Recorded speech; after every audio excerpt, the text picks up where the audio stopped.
Eu quero cumprimentar os amados irmãos com a graça e a paz. Como vimos hoje de manhã, o nosso desejo é que a graça seja como a fonte e a paz, o rio de Deus, a preencher os nossos corações.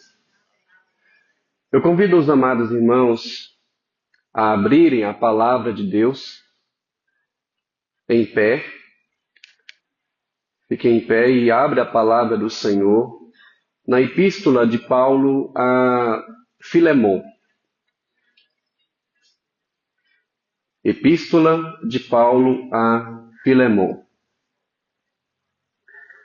Eu quero, desde já, parabenizar a Sociedade Auxiliadora Feminina dessa igreja pelos 60 anos de história ao realizar esta linda festa para a glória de Deus. Meus irmãos, nós estamos abordando o tema Salvas para Amar. E baseado na carta de Paulo a Filemon, hoje de manhã nós falamos sobre a motivação do amor, quando analisamos os 3 primeiros versículos desta carta, citando também os versos finais, que tratam dos assuntos gerais da carta. Nós destacamos que a graça e a paz que nós recebemos de Deus são os 2 motivos para a prática do amor no ambiente familiar e também no ambiente eclesiástico, sendo a graça a fonte motivadora e a paz a corrente de água que emana desta fonte.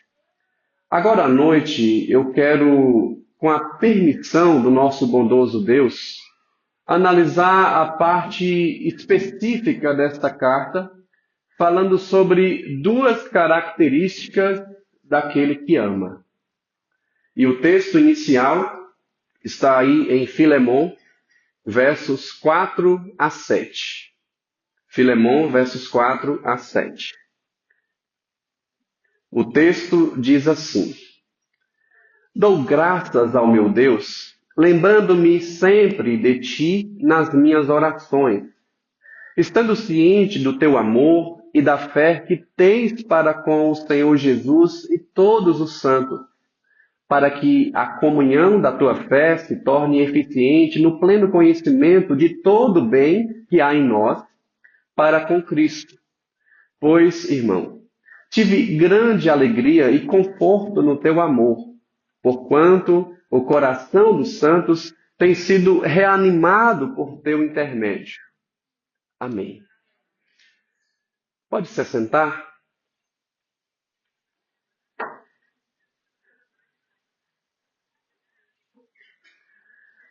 Meus irmãos, os personagens principais desta carta são Paulo, Filemon e Onésimo. Filemon, como vimos hoje de manhã, ele era membro da igreja de Colossos, por isso a carta de Paulo aos Colossenses. E Onésimo era escravo de Filemon, o qual tinha roubado algum pertence do seu senhor e fugido para Roma, aonde foi evangelizado pelo apóstolo Paulo e convertido a Cristo Jesus. Paulo então resolveu que Onésimo deveria voltar para seu dono e por isso escreveu esta carta a Filemon para lhe fazer um apelo. O apelo era que ele recebesse Filemon de volta.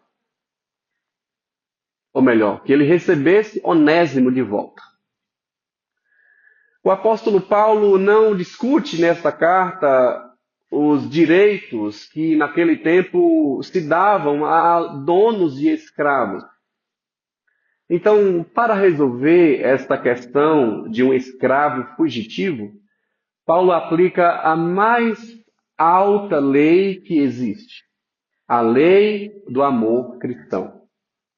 E esses versos 4 a 7 destacam a primeira característica daquele que ama, a primeira característica daquele que ama. E no verso 4, o apóstolo Paulo expressa sua gratidão ao dizer: eu dou graças ao meu Deus, lembrando-me sempre de ti nas minhas orações.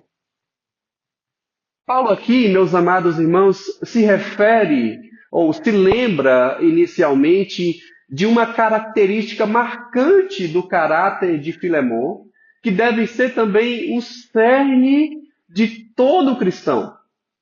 E a primeira característica daquele que ama é a fé para com Cristo Jesus. Observe comigo o testemunho de fé de Filemon. A primeira parte do versículo 5 diz assim: estando ciente da fé que tens no Senhor Jesus. Estando ciente da fé que tens no Senhor Jesus.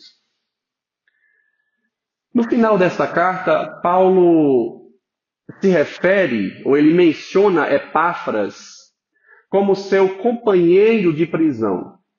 Esse Epáfras era o líder espiritual da igreja de Colossos, de onde Filemon era membro, e estando agora com Paulo, estando Epáfras na prisão com Paulo, certamente deve ter fornecido ao apóstolo relatos de cristãos daquela igreja de Colossos, destacando em especial o caráter de Filemon. Amados, a fé descrita aqui neste texto não é uma fé comum como uma mera expectativa que as coisas vão melhorar. Mas sendo um presente de Deus, essa fé aqui ela é plena e fundamentada em Cristo Jesus. Esta fé sobre a qual o texto diz, é uma fé que é produzida, ela vem por meio da pregação da palavra de Deus, conforme Romanos capítulo 10, versículo 17.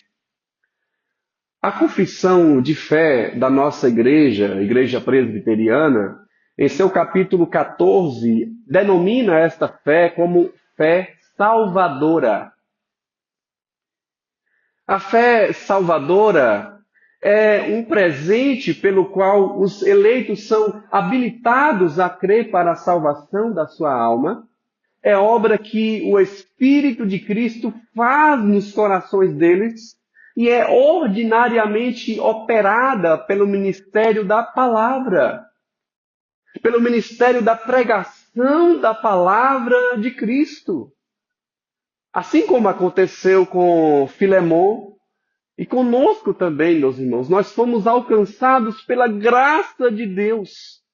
Graça esta que, por intermédio da preciosa palavra, produziu esta fé salvadora em nossos corações. Mas eu pergunto, nesta oração inicial, o que Paulo pede em relação a esta fé? Acompanhe comigo o versículo 6, onde diz: para que a comunhão da tua fé se torne eficiente no pleno conhecimento de todo o bem que há em nós para com Cristo. Em outras palavras, o apóstolo ora para que o compartilhamento da fé de Filemon fosse eficaz e edificante em seus relacionamentos. Observem, meus amados irmãos, que esta fé não foi dada para ficar isolada.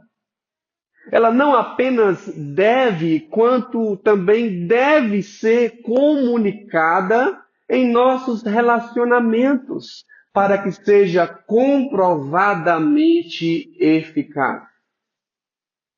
Eu costumo dizer que é muito fácil ser cristão em casa.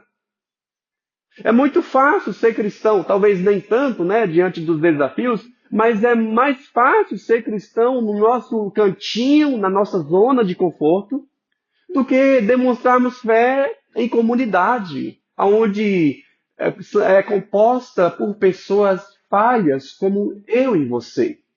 Mas é exatamente lá que a fé deve ser testada e aprovada para que não sejamos em nada deficientes, como diz Tiago em sua epístola. Como diz Tiago em sua epístola.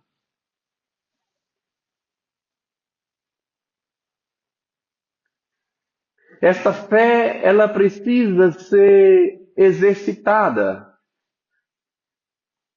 Esta fé que um dia te alcançou e me alcançou, ela precisa ser materializada em boas obras, porque a fé sem obras é o quê?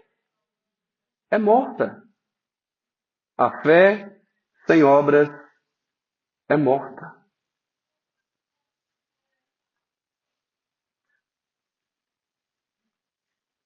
Jesus Cristo, como nosso amado Salvador, ele é aquele que, sendo o autor e consumador da nossa fé, ele nos mantém firmes e fortes. É claro que esta fé, eventualmente, ela enfraquece ou ela fortalece. Esta fé, ela é dinâmica, meus irmãos. Os próprios discípulos, apóstolos, certa vez disse: Senhor, aumente-nos a fé. Aumente-nos a fé.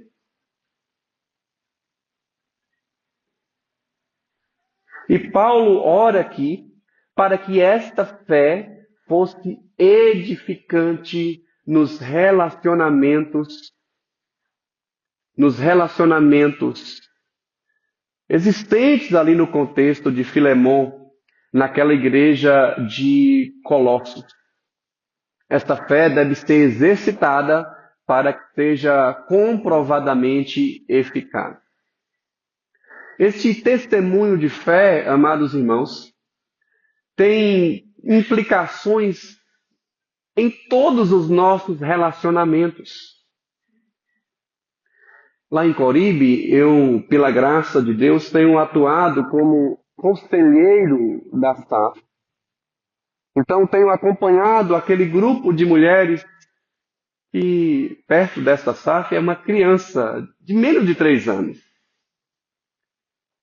Mas, independente da idade, eu sei que, naturalmente, surgem ideias diferentes em suas reuniões. Hein, Sara? Certamente, né? Ideias diferentes nas reuniões das mulheres desta igreja. Isso acontece em todas as organizações.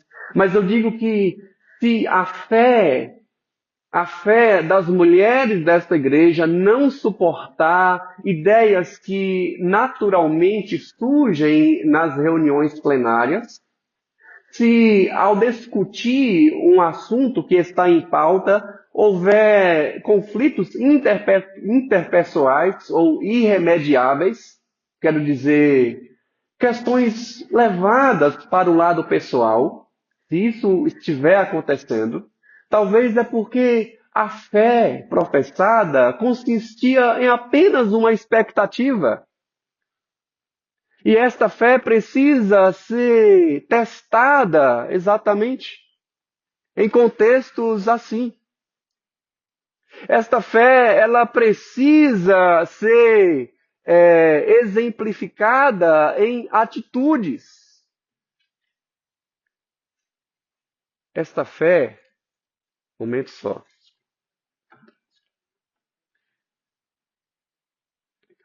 Esta fé, amados irmãos, precisa ser exercida exatamente nesses momentos. Como mostra o desenrolar desta carta de Paulo a Filemon. A fé de Filemon foi testada e aprovada na intriga deste patrão com o seu funcionário. Na intriga deste patrão com o seu funcionário. Observe que a nossa fé que professamos diante de Cristo, ela tem implicações no nosso ambiente de trabalho, na relação interpessoal aonde nós estamos exercendo o trabalho. Esta fé, ela deve ser integralmente cristã. Mas além da fé salvadora como a primeira característica daquele que ama, a segunda característica daquele que ama é o perdão concedido ao próximo. Primeiramente, o apóstolo elogia o amor de Filemon, no versículo 7, você pode conferir aí, quando ele diz: Irmão, tive grande alegria e conforto no teu amor, porquanto o coração dos santos tem sido reanimados por teu intermédio. Reanimados por teu intermédio. Então, considerando isso, o apóstolo Paulo diz nos versos 8 e 9: Pois bem, ainda que eu sinta plena liberdade em Cristo para te ordenar o que convém, prefiro, todavia, solicitar em nome do amor, sendo o que sou, Paulo, o velho e agora até prisioneiro de Cristo Jesus.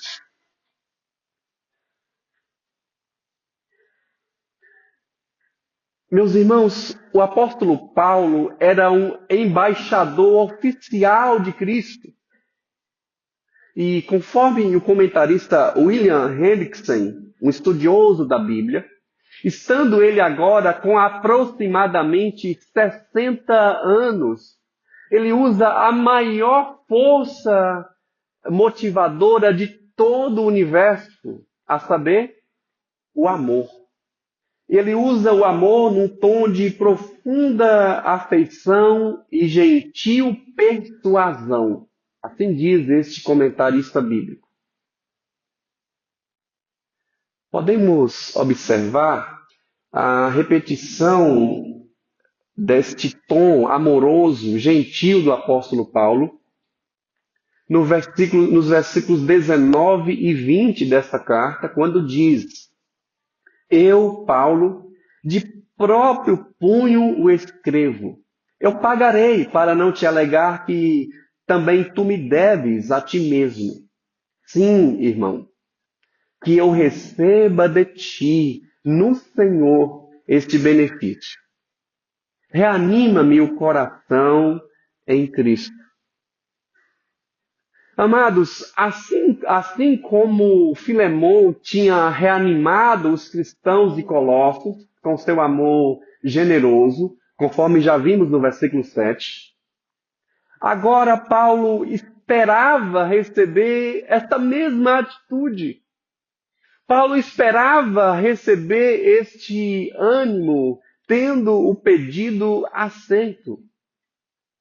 Então, diante disso, o apóstolo prossegue nos versos 10 e 11, quando ele faz a sua solicitação. Enfim, chegou o pedido do apóstolo Paulo a Filemon.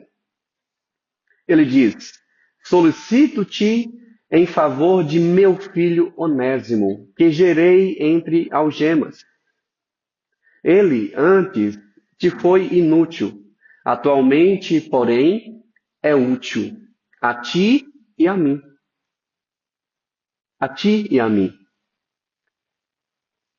O perdão que Paulo pede aqui em favor de Onésimo levava em consideração a adoção daquele que antes era imprestável, mas que agora era caríssimo, era filho espiritual do apóstolo. O apóstolo que o levou a Cristo Jesus. Certamente, quando ainda em casa de Filemon, antes desse evento acontecer, certamente aquele escravo ouvira a respeito de Paulo, do seu zelo pelo Evangelho de Jesus. E quando chegou em Roma, então, com sérias dificuldades, como fugitivo, ele encontrou refúgio em Paulo. O apóstolo foi usado por Deus para transformar o escravo em um irmão amado. Irmão amado. Em transformar um ladrão em um cooperador do evangelho, juntamente com Paulo. Irmãos, é exatamente isso que o evangelho de Deus, que a transformação de Deus faz conosco. Amados, assim como o Senhor Deus disse a Abrão, seja você uma bênção. Assim também, através desta festividade dos 60 anos desta SAF, Deus está dizendo às mulheres desta igreja, vocês foram salvas para amar, sejam uma bênção. Assim também Deus está dizendo a todos nós, sejamos uma bênção aonde formos.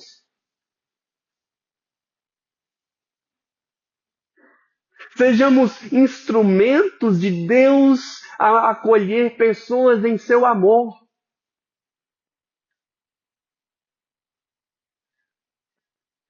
Assim como aconteceu nesta carta, nós devemos ser refúgios de pecadores fugitivos, proclamando que em Cristo as pessoas podem ser libertas, para que, como diz a palavra, para que se conheça na terra o teu caminho e entre os povos a sua salvação, como diz no Salmo 77, que é o texto base para essa festividade.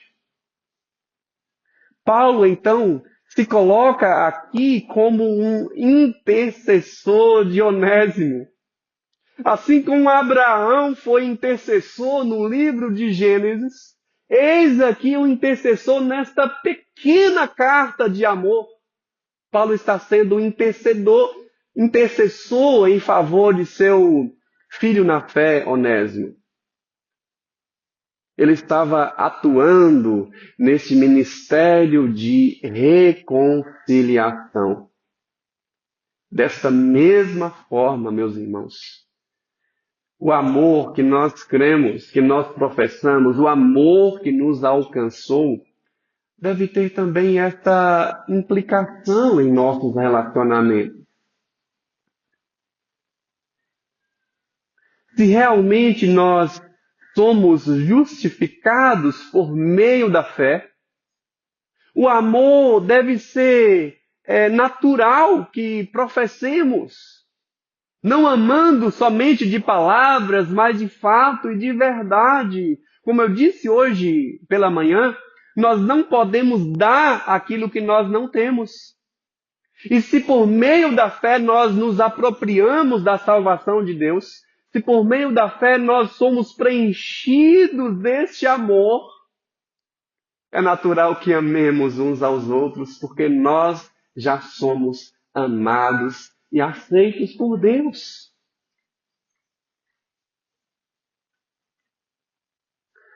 Interessante que o estudioso bíblico João Calvino, teólogo do século XVI, falando ainda sobre este assunto, falando também sobre este ponto, ele afirma: porém, que a regeneração de uma alma é pela fé, e que a fé vem pelo ouvir, aquele que ministra a doutrina desempenha um papel de pai. Além do mais, visto que a palavra de Deus, proclamada por instrumentalidade do homem, é a semente de vida eterna, não é de estranhar que aquele de cujos lábios recebemos esta bendita semente seja chamado nosso Pai. É nesse mesmo sentido, meus irmãos, é nesse mesmo sentido que o apóstolo Paulo por inspiração divina, ele disse em sua segunda carta aos Coríntios, ele diz o seguinte: ora, tudo provém de Deus, que nos reconciliou consigo mesmo por meio de Cristo e nos deu o ministério da reconciliação. Nos deu o ministério da reconciliação, a saber que Deus estava em Cristo reconciliando consigo o mundo, não imputando aos homens as suas transgressões, e nos confiou a palavra da reconciliação, de forma que somos embaixadores em nome de Cristo, como se Deus exortasse por nosso intermédio. Isso está em 2 Coríntios, capítulo 5, versos 18 a 20. Então nós também, assim como Paulo, nós recebemos o ministério da reconciliação. Crendo então que houve o derribar da parede de inimizade entre nós e Deus, devemos ser instrumentos para pacificar conflitos através da fé em Cristo, através do amor. O amor que maneja bem essas duas qualidades, sendo a primeira a fé com Cristo, e sendo a segunda característica daquele que ama o perdão ao próximo. Interessante, meus irmãos, é que de forma inteligente, Paulo usa um jogo de palavras aqui no versículo de número 11. Eu quero que você pense agora no nome Onésimo. É até uma boa sugestão para quem quer colocar o nome de um filho, hein? Onésimo. O nome Onésimo significa benéfico, ajudador e especificamente aquele que é útil. Olha que bonito! Aquele que é útil. Este era um nome comum para os escravos naquela época.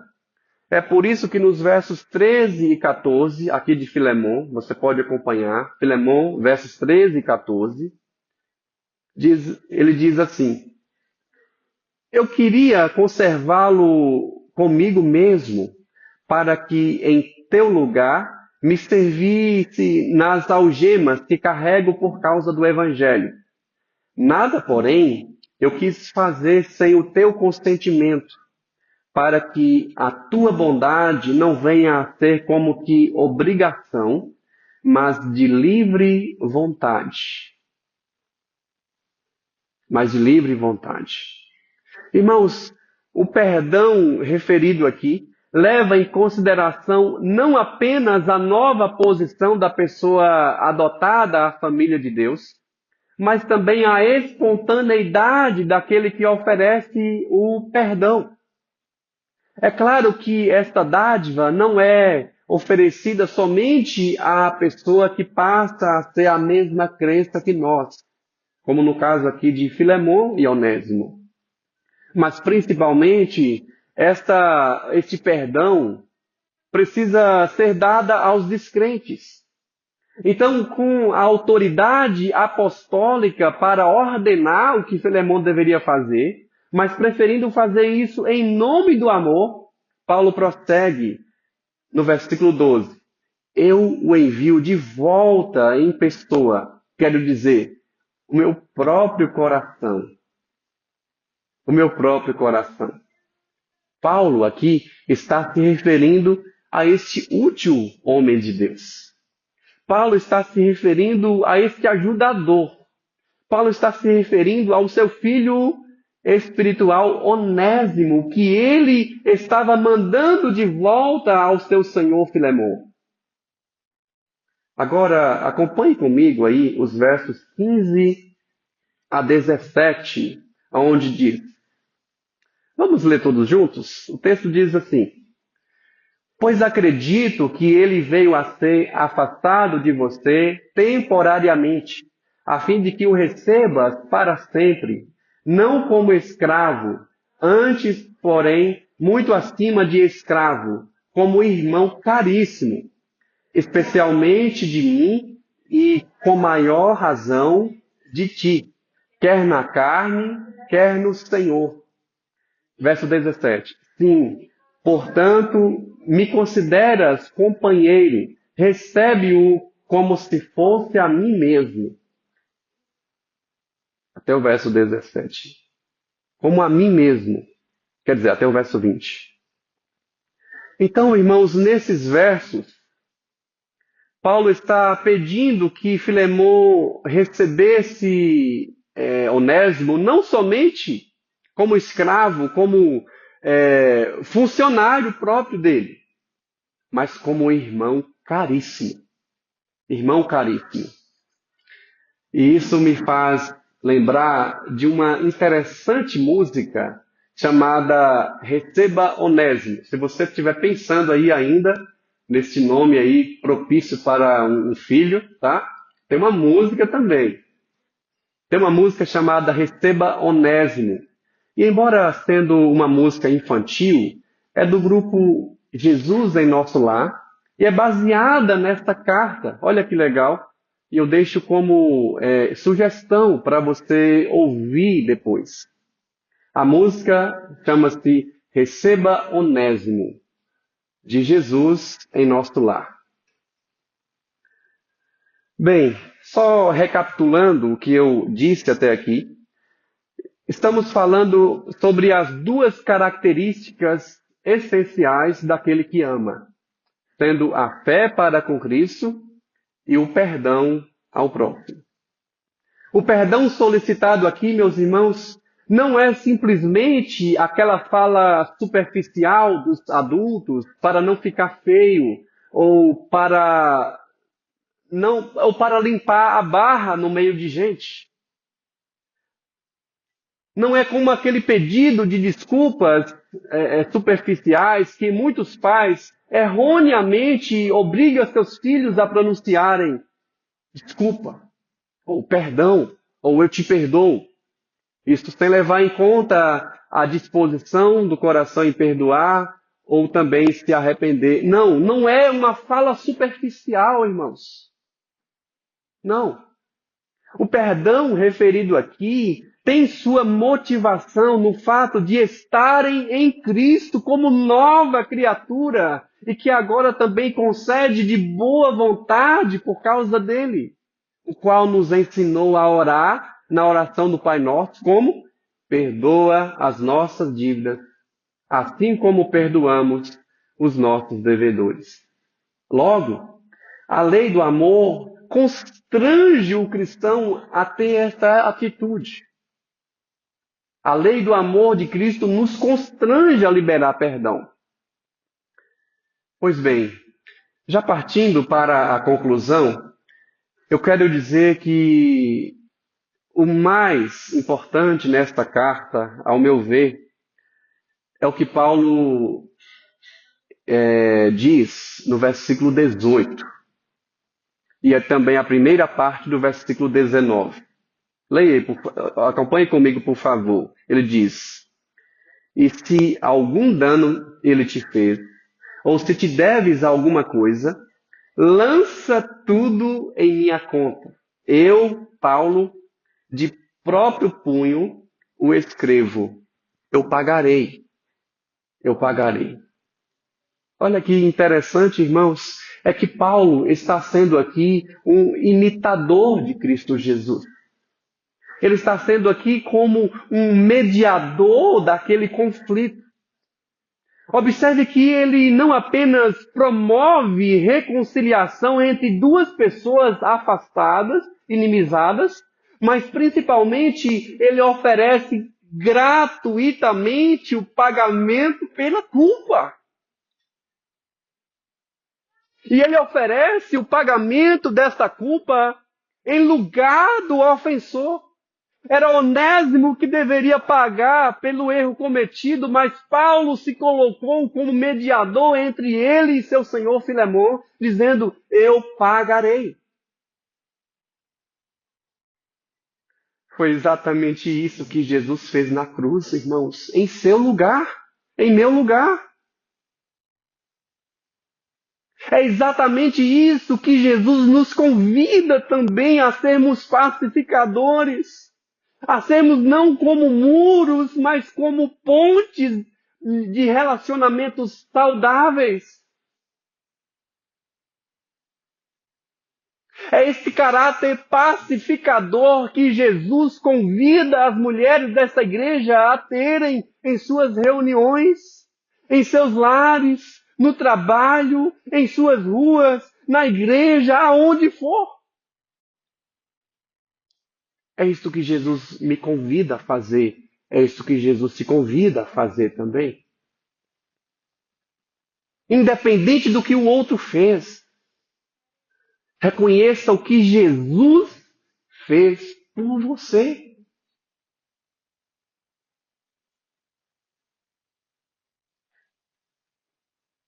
Isto significa, meus irmãos, que quando aceitamos, quer dizer, isso não significa que quando aceitamos o arrependimento do ofensor, ou quando orientamos que o ofendido libere perdão, isto não significa que estamos querendo dizer que a culpa foi ignorada. Não. E eu digo, perdoar não é esquecer, tá? Você vai lembrar ainda da pessoa que você perdoou. O que você não vai ter é aquela coisa do coração, aquele ressentimento, certo? Você vai lembrar ainda, mas sem sofrimento. Sem sofrimento. Então, perdoar não significa que você está ignorando o erro da pessoa.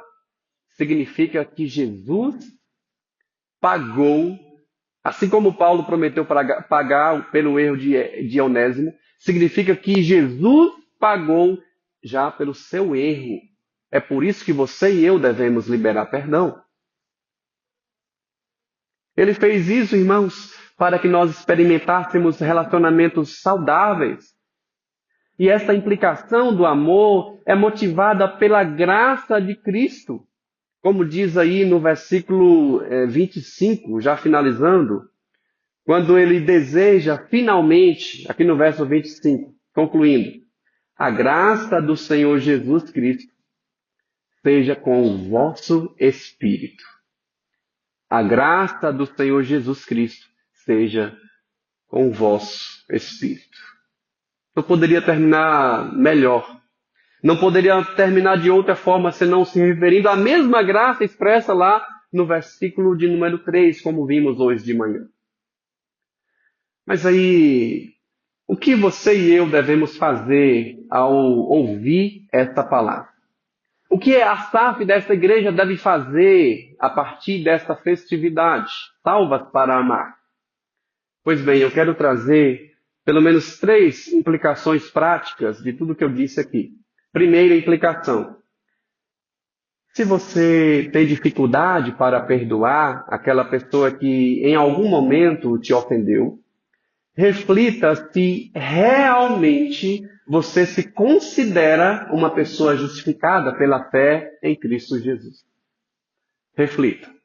Estude em oração a doutrina da justificação e faça o mesmo que Cristo fez por você. Faça o mesmo que Cristo fez por você. Segunda implicação, se de forma recorrente as pessoas têm te procurado para desabafar acerca de conflitos relacionais, tome cuidado.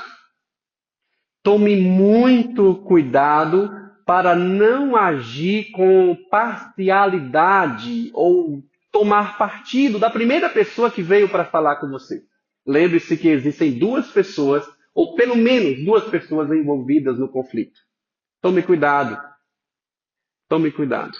A maneira segura é ouvir a pessoa através das lentes do Evangelho e, de preferência, ouvir todas as partes envolvidas no conflito. Estude, por exemplo, esta carta de Paulo a Filemon. E se quiserem, eu posso também disponibilizar essas duas palavras em formato de texto. Posso passar para a Sara depois. Mas só adiantando que aquele estudo de hoje de manhã eu publiquei no meu canal no YouTube, tá? Renildo Caetano Ferreira. Aquele estudo está em áudio no canal do YouTube, você pode acessar depois. Mas estude esta carta e seja você um pacificador. Sejamos pacificadores. A terceira e última aplicação, falando agora especificamente para a SAF, eu digo, continue focando na motivação e na implicação do amor. Graça e paz são as duas motivações do amor. Fé e perdão são as duas características daquele que ama, como nós vimos aqui. E eu desejo que esta SAF cresça mais e mais em Sara. Não só em número, mas em maturidade, em espiritualidade, em oração diante do Senhor. Eu deixo aqui os meus parabéns pelos 60 anos de história desta amada Sociedade Auxiliadora Feminina. E deixo também a minha imensa gratidão pelo privilégio, pela oportunidade de estar aqui celebrando com vocês. Que Deus abençoe. Vamos ficar em pé. Eu quero orar agradecendo por mais esta oportunidade. Amado Senhor, obrigado, Papai do Céu. Obrigado pela tua condução no decorrer desta exposição bíblica. E que o Espírito Santo, aquele que é eternamente amante, aquele que nos ama, que confere em nós, que testifica conosco que somos filhos de Deus, que esse Espírito Santo esteja aplicando esta palavra aos nossos corações. Assim oramos em nome de Jesus, o nosso Salvador. Amém. Amém. Pode se assentar?